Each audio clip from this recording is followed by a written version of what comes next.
북한이 ICBM을 발사하면서 고강도 도발을 이어가는 가운데 윤석열 대통령 당선인은 오늘 오후 시진핑 중국 국가주석과 통화해서 대북 문제를 논의할 예정입니다. 집미실 이전과 인사권 문제 등으로 촉발된 신구 권력 사이 갈등, 해법을 찾지 못한 채 격화하고 있습니다. 인수위에 나가 있는 취재기자 연결해서 자세히 알아보겠습니다. 이경국 기자.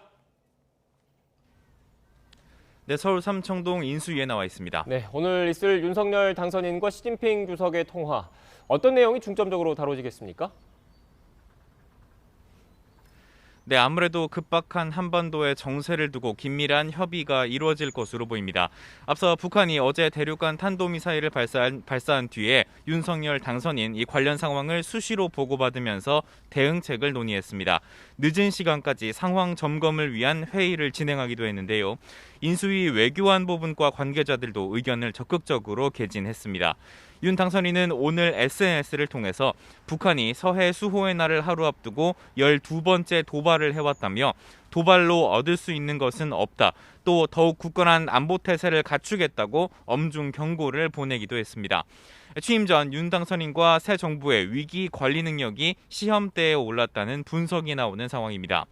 말씀하신 것처럼 윤석열 당선인 오늘 오후 시진핑 중국 국가주석과 정상통화를 진행하는데요. 그간 시 주석은 상대국 정상이 정식으로 취임한 뒤에 통화해 왔는데 이 같은 관례가 깨지게 된 겁니다. 새로운 한중 관계에 대한 기대감과 함께 대북 문제에 대한 논의가 그만큼 시급한 상황이라는 점도 읽을 수 있는 대목입니다. 네, 정권 이양기 불안한 안보 상황이 이어지고 있는데 문재인 대통령과 윤석열 당선인, 그러니까 이른바 신구 권력 사이의 갈등은 여전히 해법을 찾지 못하고 있는 것 같습니다. 네, 그렇습니다. 집무실 이전과 그리고 감사원, 감사위원 임명 등 인사권 문제를 둘러싸고 갈등이 불거졌는데요. 윤 당선인은 어제 직접 새로 들어가 살 사람을 존중해야 하지 않느냐며 정권 말 인사 조치 비판하기도 했습니다. 김은혜 당선인 대변인도 오늘 상식에 맞는 정부 인수인계 절차가 진행되기를 바란다고 지적했습니다.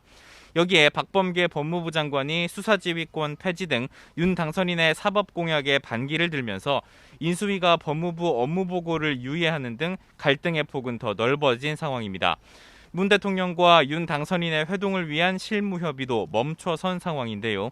문 대통령이 다른 이의 말을 듣지 말고 당선인이 회동 문제를 직접 판단해 주길 바란다고 밝혔지만 윤 당선인 측은 당선인 판단에 문제가 있다는 것이냐, 참모들이 판단을 흐린다는 거냐며 신경전을 이어갔습니다.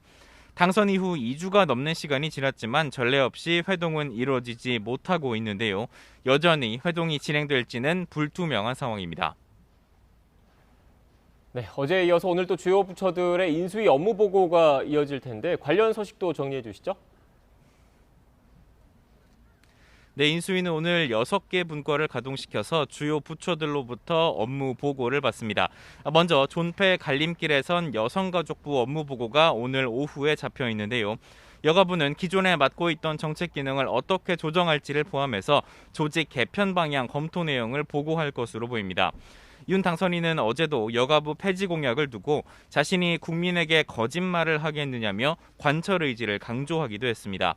이와 함께 국토교통부와 금융위 업무 보고도 각각 예정이 돼 있는데요. 주택 공급 정책과 재건축 규제 완화, 대출 규제 완화 등이 다뤄질 것으로 보입니다.